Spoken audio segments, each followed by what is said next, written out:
coal. Basically, cocaine for Thomas the Tank Engine. We've heard a lot. A little girl crawled underneath Henry on her way to school. That tickled, said Henry. They are beloved children's characters in shows like Thomas the Tank Engine, except not that one. I'm talking about the British original narrated by Ringo Starr, which is much darker. Take this episode in which Henry the Green Engine gets frightened of the rain and won't come out of a tunnel. Everyone begs him and then yells at him. Thomas even tries to physically push him out, and then finally, the head of the railway steps in with a drastic solution. Here is one with Thomas the Tank Engine screaming, "Fuck you," and saying the only way to unlock your computer is to send him at least 10 nudes.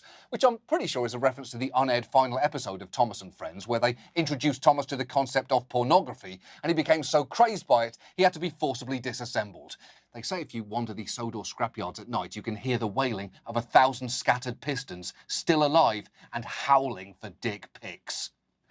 "We shall take away your rails," he said, "and leave you here for always and always and always." They took up the old rails and built a wall in front of him so that Henry couldn't get out of the tunnel anymore.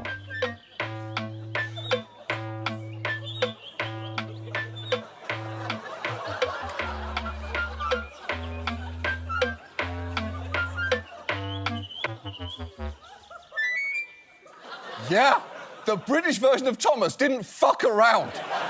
An episode whose premise is stop complaining about work or we'll throw you in your forever hole has got to be one of the most disturbing episodes of children's TV ever, right up there with the episode of Blue's Clues, where Blue reveals herself to be the Zodiac Killer. "I fucking hate you, Train," said the little girl. A fire engine pleaded with him to move.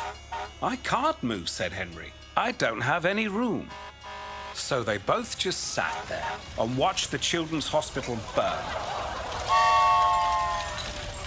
But Henry was told he was much more efficient now, which is another way of saying profitable and 9 miles long.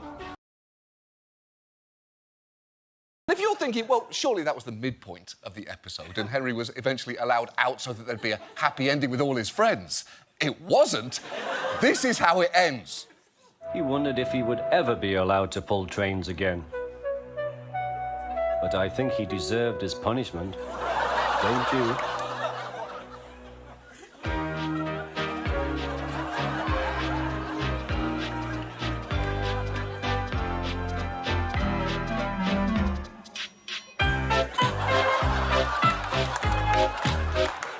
Look, there are children's shows and then there are British children's shows.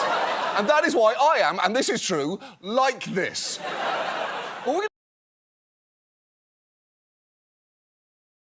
He carried all sorts of things people needed, like medical bandages, corn, vinyl chloride, fireworks, a mysterious red substance, question mark, hand grenades, plugged-in space heaters, and all sorts of zoo animals. No one should get fired for being sick. As far as punishments go for not being able to work one day, it's right up there with being entombed in the tunnel of constant punishment. What's liquefied natural gas? And why am I pulling 22 cars full of it? Henry asked. "Never you mind," said Sir Topham Hatt. "I mapped this whole route out at home.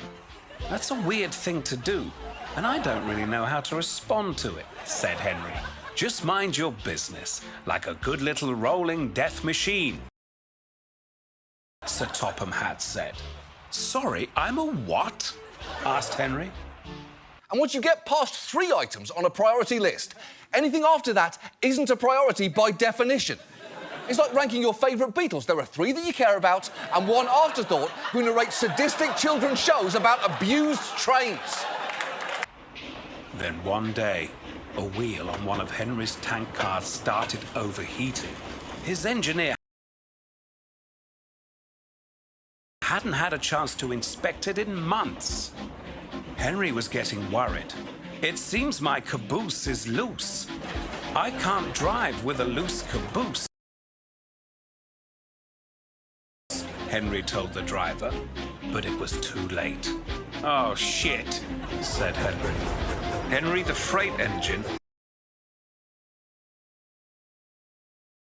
became Henry the Bomb Train.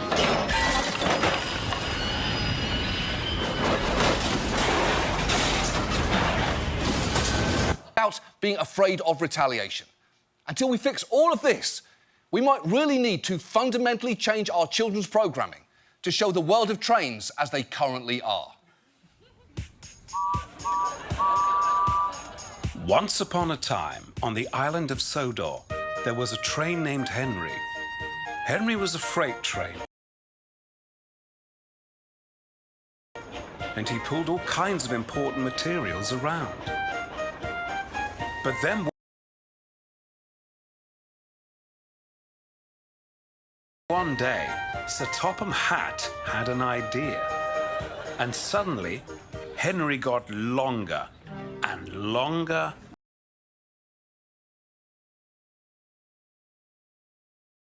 and longer.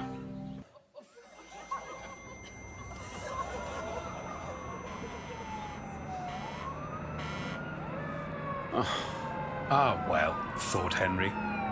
It could be worse. At least my tankers didn't explode. Meanwhile, on the other side of the island... Oh dear, said Thomas. The explosion obliterated a significant part of the island of Sodor. Henry was so sad. Sir Topham had blood on his hands, but he didn't care. It wasn't his blood, and he could just wipe it off with all his new money.